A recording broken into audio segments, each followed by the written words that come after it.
একদিন এই পৃথিবী ধ্বংস হয়ে যাবে। মানুষসহ পৃথিবীর সকল জীবজন্তু, দৈত্য দানব মারা যাবে। জমিন ও আসমান কম্পিত হতে থাকবে।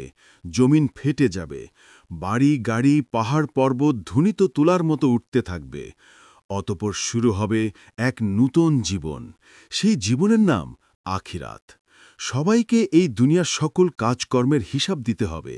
কে যাবে জান্নাতে, কে যাবে জাহান্নামে। একদিন এই পৃথিবী ধ্বংস হয়ে যাবে।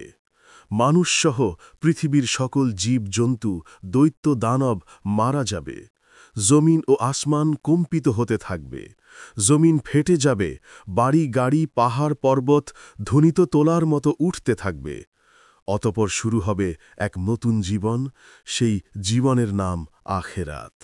সবাইকে এই দুনিয়ার সকল কাজকর্মের হিসাব দিতে হবে। কে যাবে জান্নাতে, কে যাবে জাহান্নামে। মহান আল্লাহ রাব্বুল আলামিন সবাইকে পুনরায় জীবিত করে হাসরের ময়দানে দণ্ডায়মান করবেন। সেদিন প্রত্যেক মানুষকে ৫টি প্রশ্ন করা হবে।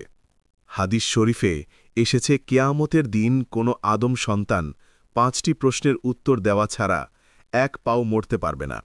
সেদিন তাকে জিজ্ঞাসা করা হবে তার জীবনের লক্ষ্য ও উদ্দেশ্য কী ছিল, তার যৌবনকাল কিভাবে কাটিয়েছে, কিভাবে সে উপার্জন করেছে এবং তা কিভাবে ব্যয় করেছে, তার জ্ঞান বা বিবেক অনুসারে কর্ম করেছে কিনা এবং মহান রবের ইবাদত করেছে কিনা। সে নিজের স্ত্রীকে আগুনে পুড়িয়ে হত্যা করেছে, অতঃপর সে জাহান্নামী।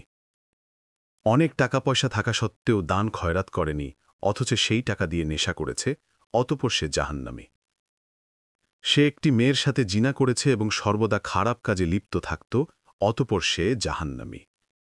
নিজের স্বামী থাকা সত্ত্বেও অন্য পুরুষের সাথে জেনায় লিপ্ত হয়েছে, অতঃপর সে জাহান্নামী। ইসলামের দৃষ্টিতে সুদ ও ঘুষ হারাম। এই হারাম কাজে লিপ্ত হওয়ায় অতঃপর সে জাহান্নামী। আল্লাহ ব্যতীত অন্যজনকে রব স্বীকার করেছে এবং মূর্তি পূজা করেছে, অতঃপর সে জাহান্নামী। যারা তাদের কৃতকর্মের কারণে জাহান্নামে যাবে, তারা অনন্তকালের জন্য জাহান্নামের কঠিন শাস্তি ভোগ করতে থাকবে। এই ব্যক্তি গরিব মানুষের পাশে দাঁড়িয়েছে, দান খয়রাত করেছে, অতঃপর সে জান্নাতি। সে হালাল পথে টাকা রোজগার করেছে এবং নামাজ কালাম আদায় করেছে, অতঃপর সে জান্নাতি। অসহায় মানুষদের সেবা যত্ন করেছে এবং মানুষের উপকার করেছে, অতঃপর সে জান্নাতি। কোরআন ও হাদিসের কথা শুনে তওবা পাঠ করেছে এবং মহান রবের উপাসনা করেছে, অতঃপর সে জান্নাতি। কোরআনের জ্ঞান শিক্ষা দিতে গিয়ে কাফেরদের হাতে পাথরের আঘাতে শহীদ হয়েছে, অতঃপর সে জান্নাতি।